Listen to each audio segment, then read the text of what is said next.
안녕하세요. 마음그림입니다. 책으로 치유하기 그 첫 번째 책 처방으로 나를 사랑하게 하는 자존감을 골랐습니다. 나는 믿습니다. 한마디의 말이 사람을 살릴 수 있고 한 권의 책이 인생을 구할 수 있다고 말입니다.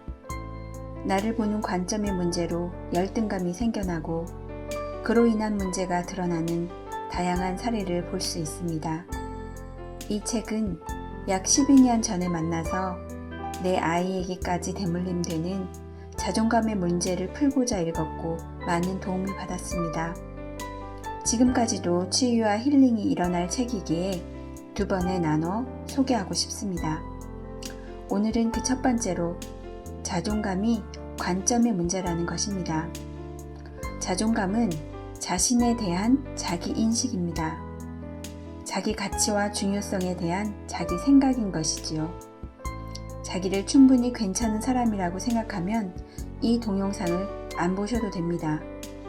그런데 대부분의 사람들이 자기를 부족하거나 쓸모없는 사람이라고 생각해서 문제가 됩니다.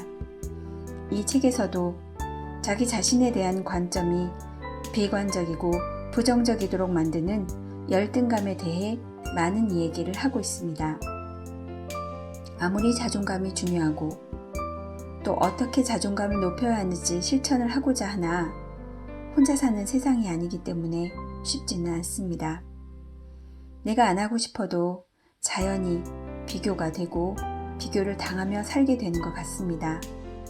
크고 작은 열등감에 사로잡혀 주눅이 들기 쉽습니다. 그런데 문제는 조건이 아니라 관점인 것이라는 것을 잊지 말자는 겁니다.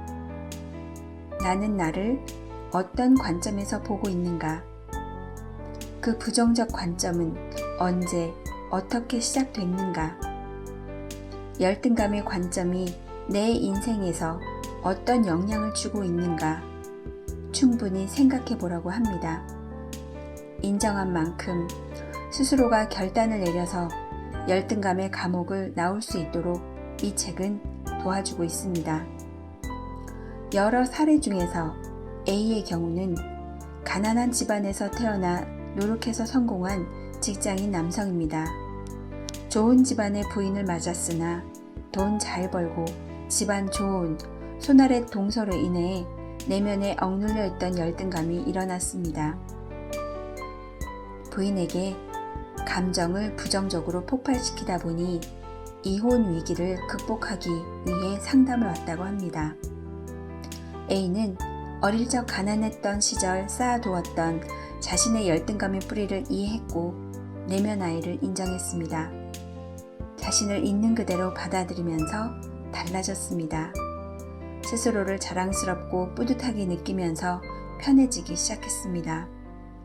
부인과 아들에게 너그러워지고 동서와도 사이가 좋아졌습니다. 자존감이 높아지자 신체 만족도가 높아지고 공감 능력도 향상되며 대인관계가 원만해지는 것입니다.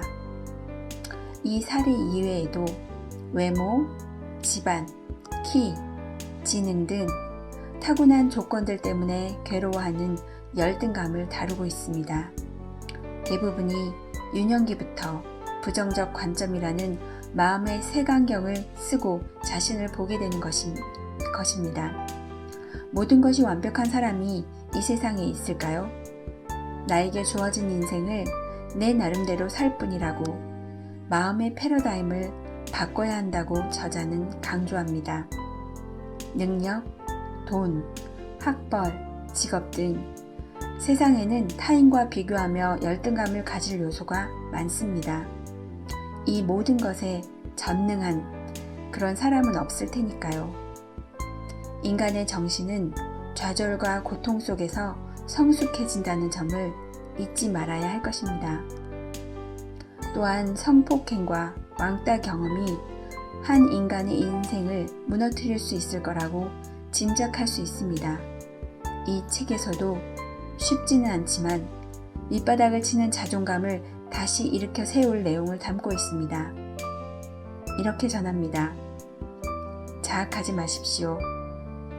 당신의 잘못이 아닙니다. 인생에 많은 피치 못할 불행한 사건 중 하나를 당한 것 뿐입니다. 그 이상도 그 이하도 아닙니다. 이 일로 더 이상 손해보지 맙시다.